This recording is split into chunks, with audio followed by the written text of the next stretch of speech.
तो यार, आज मैं फिर आप लोगों के समक्ष वीडियो के माध्यम से सवाल पूछने और कुछ बातें साझा करने आया हूँ। मैं आज आप लोगों से समाज के, देश के एक ऐसे मुद्दे के ऊपर चर्चा करने आया हूँ जो समाज को अंदर से ही मारता जा रहा है, खोखला करता जा रहा है। वो मुद्दा है इनकाउंटर का। चाहे इनकाउंटर रियल हो या फेक, इनकाउंटर का पहली बात तो ज़रूरत क्या है इस देश में, जहाँ कोर्ट है, जेल है, सुधारगृह है, फ़ाइन है, इतना सारा है, फिर रूल्स एंड रेगुलेशन इतने सारे हैं, नियम कानून। फिर उस देश में इनकाउंटर का क्यों ज़रूरत पड़ रहा है? तो आप लोग कहेंगे कि इससे दिक्कत क्या है तुमको? पुलिस इनकाउंटर समाज में कानून के प्रति डर और जो समाज में अपराधी हैं उनके अंदर डर का माहौल बनाना चाहती है, ताकि अपराध कम हो, अपराध ख़त्म हो जाए। तो मेरा आपसे ये प्रश्न है कि क्या अपराध कम हुआ या अपराधी कम हुए? कुछ भी तो कम नहीं हो रहा। आप भी देख रहे हैं कि ना अपराध कम हो रहा है, ना अपराधी कम हुए। तो कम क्या हुआ इनकाउंटर्स का? मतलब इनकाउंटर तो हो ही रहा है, तो कम क्या हुए? तो कम हुए हैं राष्ट्रवादी लोग, जो लोग सिस्टम के खिलाफ आवाज़ उठाए, जो लोग सिस्टम के नीचे झुकना नहीं चाहते थे, नेताओं के तलवे नहीं चाटना चाहते थे, जो मनमानी कर रहे थे लोग, उनके मनमानी को रोकने के लिए जो आवाज़ उठा दे, उनको इनकाउंटर से मार दिया गया, झूठ फेक इनकाउंटर करके। कितने ही आपको लगता है कि रियल इनकाउंटर हुए होंगे? आपको लगता है क्या? डेटा कितना बताता है ये भी आप लोग जान जाइएगा इस वीडियो में, आगे देखते रहिए। जो लोग समाज के लिए अच्छा करना चाह रहे थे, कुछ अच्छा सोच रखते थे, उन लोगों को भी रास्ते से हटा दिया गया। पुलिस जितने इनकाउंटर किए हैं, उनके डर से अब जो ईमानदार लोग हैं, सच्चे लोग हैं, वो अपना ईमानदारी छोड़ दिए, सच्चाई छोड़ दिए, कि चुप रहना वो अब शुरू कर दिए। कई लोग बेईमान बनते जा रहे हैं। बेईमान क्यों इतना भर गए हैं देश में? क्योंकि सच बोलने पर, ईमानदार रहने पर जो व्यवहार, जो सलूक, जो बर्ताव किया जा रहा है, वो किसी भी सभ्य समाज में नहीं किया जाता। किसी भी एक एडवांस कंट्री कहते हैं या कहते हैं डेवलप कंट्री, उसमें इस तरह का व्यवहार सलूक नहीं किया जाता। लोग को खामोश कर दिया जाता है, अच्छे काम करने वाले। इसकी वजह से वो लोग कहीं वो सही करने जाएं, और ये वो सोचते हैं, वो लोग जिनको मार दिया जाता है या फिर जो डर जाते हैं कि भाई हम कुछ अच्छा करने जाएंगे, किसी को बचाने जाएंगे, किसी के खिलाफ़ बोलेंगे, तो कहीं हम लोग को तो मारेगा ही मारेगा, साथ में हमारे परिवार को भी घसीट लिया जाएगा, हमारे आसपास के लोगों को भी तकलीफ़ देगा, जो कि उनको अच्छा नहीं लगता है, उनको ठीक नहीं लगता है। फिर वो बात तो वहीं पर वो पीछे हट जाते हैं, खामोश रहना पसंद करते हैं, शांत रहना पसंद करते हैं, अपने आप से मतलब रखना पसंद करते हैं। तो इससे समाज में हो क्या रहा है? जो बेईमान हैं, लुटेरे हैं, ये लोग का मनोबल बढ़ता ही जा रहा है। तो अब पुलिस वालों को ये इनकाउंटर वाला ऑप्शन ही नहीं देना चाहिए। ये बात आप क्लियरली सुन लें, समझ लें ये बात को। पुलिस वालों को इनकाउंटर का ऑप्शन ही नहीं देना चाहिए। आपके लिए जेल है, आप पुलिस वालों के लिए मतलब पुलिस को कि अपराधी है तो जेल भेजिए, कोर्ट है, न्यायालय है, उसका अगर बहुत बड़ा जघन्य अपराध करता है तो फांसी की सज़ा है, ये भी प्रावधान है, तो कोर्ट को डिसाइड करने दीजिए, आप इनकाउंटर रहने दीजिए। अब पुलिस वाले कितने चालाक बनते हैं कि सेल्फ डिफेंस में गोली चलाए हैं, तो गोली जो चलाए हैं सेल्फ डिफेंस में बोलते हैं। तो अब कैमरा पुलिस वालों को सबको मिल रहा है, हम देख रहे हैं कि कैमरा यहाँ पर मतलब शर्ट पे यहाँ पर कैमरा लगा हो रहता है, छोटा चौखुट, तो उन लोग को मिल रहा है। तो कैमरा एनी टाइम आप कैरी करना रहता है। तो इनकाउंटर करने जा रहे हैं सेल्फ डिफेंस में, तो आप प्रूफ दीजिएगा ना कि हाँ भाई हम सेल्फ डिफेंस में ही गोली चलाए हैं। आप मान लीजिए अगर एक पुलिस वाला कहा कि मेरा कैमरा काम नहीं कर रहा था या बैटरी उसका डाउन हो गया, तो दूसरे पुलिस वाले, तीसरे पुलिस वाले का कैमरा चेक किया जाएगा, तीसरे चौथे का चेक होगा, किसी का तो चालू होगा। और वो पूरा का अगर बंद है तो ये तो साफ साफ है कि फेक इनकाउंटर है, उस पर जांच बैठनी ही चाहिए।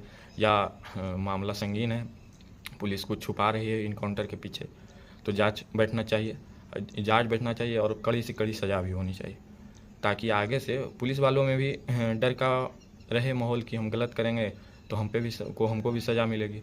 अब कोई लोग डरेगा, आप ही लोग कह रहे हैं कि डरे कहीं माहौल रहेगा तब आगे बढ़ेगा। तो वही फॉर्मूला अपनाते आप लोग पुलिस पे भी अपनाइए। जब कोई आगे अपराधी है तो उसको अपराधी की ही तरह ट्रीट कीजिए, फिर वो पुलिस का हो चाहे पब्लिक हो, जो भी हो, उसे अपराधी ही ट्रीट कीजिए।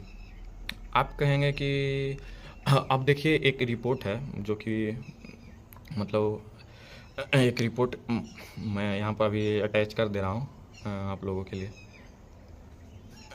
एक आप लोग कहेंगे कि पुलिस को जान लेने का कोई शौक़ तो नहीं है, वो अपने मर्ज़ी से तो नहीं कर रही, वो आगे ऊपर से दबाव रहता है, या अपराधी बहुत बड़ा जघन्य अपराध करता है तभी मारती है। लेकिन आप थोड़ा सा डेटा देखिएगा तो आपको लगेगा कि ना, पुलिस वाले का शायद ये शौक़ बन गया है इनकाउंटर, कि अपने जीवन में एक इनकाउंटर या 2 इनकाउंटर ज़रूर करेंगे। बिना इनकाउंटर के पुलिस वाले हम किस बात के, इस तरह का उनका मेंटेलिटी शायद बन गया है। क्यों? आप जिसे डेटा देखिए, NHRC का जो ह्यूमन राइट कमीशन वाला है नेशनल, वो 2024 में 85 मौत बताता है उसका डेटा NHRC का, कि 85 मौत होता है सिर्फ इनकाउंटर में, पुलिस मुठभेड़ में 2024 का में। बताइए, 85 अपराधी कम हुए, लेकिन समाज में आप देखें अपराध कम हुआ नहीं, तो मरे कौन? अब उसकी जांच तो एक अलग बैठनी ही चाहिए। दूसरा है यूपी में, बात करते हैं 2025 में, सिर्फ केवल 2025 की बात मैं कर रहा हूँ। 2739 मुठभेड़ हुआ है, पुलिस का इनकाउंटर हुआ है, जिसमें 48 मौत हुआ है। वो भी ये आंकड़ा पुलिस वाले ही दिए जो है वहाँ से क्या स्टेट पुलिस, वही ये आंकड़ा बताएं कि 48 की मौत हुई है। तो आप समझिए कि 2739 इनकाउंटर्स होते हैं जिसमें 48 मौतें होती हैं सिर्फ 2024 में। आप 2024 की बात कर रहा हूँ, उससे पहले की बात नहीं कर रहा। फिर असम में बात करते हैं, एक असम में स्टेट में 2021 से नवंबर 2025 की तक की बात है, 80 मौतें होती हैं सिर्फ पुलिस इनकाउंटर में, 80 कैजुअल्टीज़।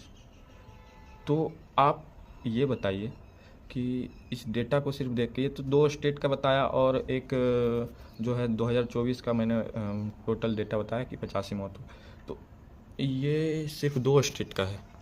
ऐसे हमारे यहाँ कितने केसेस होंगे और कितना, पूरा फुल डिटेल अभी उपलब्ध नहीं है साइट पे, पर डेटा निकालूंगा और आप लोग भी कोशिश कीजिएगा, देखिएगा डेटा, अगर देखिएगा तो चौंक जाइएगा ज़रूर, ये मेरा दावा है। आप कहेंगे कि में तो फैसला ऑन द स्पॉट में होना चाहिए। अगर सिर्फ आरोप है तो कोर्ट का फैसला मानने तक कुछ भी करना उचित नहीं है। अगर आप उसका फैसला आने से पहले आप पब्लिक प्रेशर में आके कभी भी इनकाउंटर नहीं करना चाहिए, क्योंकि जल्दबाजी में आके गलत व्यक्ति को मार दें, आप मार दीजिए गलत व्यक्ति को, और फिर क्या आप उसको जीवित कर सकते हैं? बाद में फिर आप पछताइएगा कि मार दिए गलत व्यक्ति को, सज़ा होने चाहिए, इसको हो गया, किसी और को इनकाउंटर हो गया। तो मैं ऐसा क्यों कह रहा हूँ? क्योंकि कई केस में देखिए झूठा आरोप भी लगाया जाता है कुछ लड़कियों द्वारा, और कुछ जो असली में जो उसमें फिर पुलिस कितनी बार लापरवाही भी करती है मोस्टली, जिसके कारण एक निर्दोष का इज्जत भी जाता है और उसका जान भी जाता है, साथ ही साथ उसके परिवार का भी सम्मान चला जाता है। तो आप कहेंगे कि कोर्ट तो सज़ा देने में सालों लगा देती है, कई बार 30-30, 40-40 साल लग जाता है, तो सालों लगा देती, तब तक कई मासूमों का जीवन भी वो जो दरिंदा है वो बर्बाद कर सकता है। तो ऐसे में क्या करना चाहिए? तो ऐसे में हम बताते हैं कि कोर्ट का टाइमिंग सुधारना चाहिए, या कोर्ट को सुधारना चाहिए जजमेंट का टाइमिंग, कि जल्दी और सही जजमेंट दे कोर्ट, पूरा जांच करके, जांच वाली प्रक्रिया पूरा करके, शॉर्टकट नहीं लेना चाहिए। ये नहीं कि जल्दबाजी तुरंत फैसला ऑन द स्पॉट कर दिए, इनकाउंटर तुरंत लाया, आरोपी तुरंत इनकाउंटर कर दिए, बाद में पता चल रहा है कि वो आरोपी है ही नहीं, आरोपी कोई और था, मार दिया गया दूसरा को। तो बाद में पछता के आप क्या कीजिएगा? तो शॉर्टकट कभी भी नहीं लेना चाहिए, इनकाउंटर कोई शॉर्टकट नहीं है। शॉर्टकट आपको 1-2 बार सही लग सकता है, मतलब जो रियल अभियुक्त जो रियल कल्प्रिट है उसमें आपको लग सकता है कि हाँ सही किया, लेकिन आप कितना परसेंट 100% एक्यूरेसी तो शॉर्टकट का नहीं है। आप हर बार शॉर्टकट लेते हैं क्या हर बार सही होता है? नहीं। तो आप ऐसे में आप शॉर्टकट पे डिपेंड नहीं कर सकते हैं, कभी भी शॉर्टकट पे डिपेंड करना कोई बुद्धिमानी वाली बात नहीं है। आप किसी व्यक्ति को जीवन नहीं दे सकते, तो मारने का भी हक आपको नहीं है, ठीक है? और सुधार न्यायालयों में कीजिए, जिनके प्रोसीजर में कीजिए। जैसे आप देख रहे हैं कि कोर्ट में इतने सारे केस पेंडिंग हैं, कहीं कई जज कहीं नहीं है, कितना जगह खाली है जज का सीट, कहीं वो छुट्टी पे हैं। तो इसमें सुधार कीजिए, कहीं पर बिना पैसों के बात आगे बढ़ ही नहीं रहा है, आपका सुनवाई नहीं हो रहा है। तो इस सब में सुधार करना चाहिए ना। तो क्या सुधार करना चाहिए कि नंबर ऑफ़ कोर्ट्स बढ़ाइए, नंबर ऑफ़ जज बढ़ाइए, तो वकील बढ़ ही जाएगा, लेकिन ये दोनों चीज़ बढ़ाइएगा तभी ना आप जजमेंट जल्दी कीजिएगा, ज़्यादा आप न्याय में सही कीजिएगा, तभी आगे सुधार ला पाइएगा समाज में, देश में। नहीं तो निर्दोषों का ही बलि चढ़ते जाएगा और जो दोषी हैं वो खुलेआम घूमते रहेंगे, अपना अपराध एक कृत्य करते रहेंगे, और हम लोग बस इसी तरह शोक मनाते रहेंगे किसी राष्ट्रवादी के जाने पर।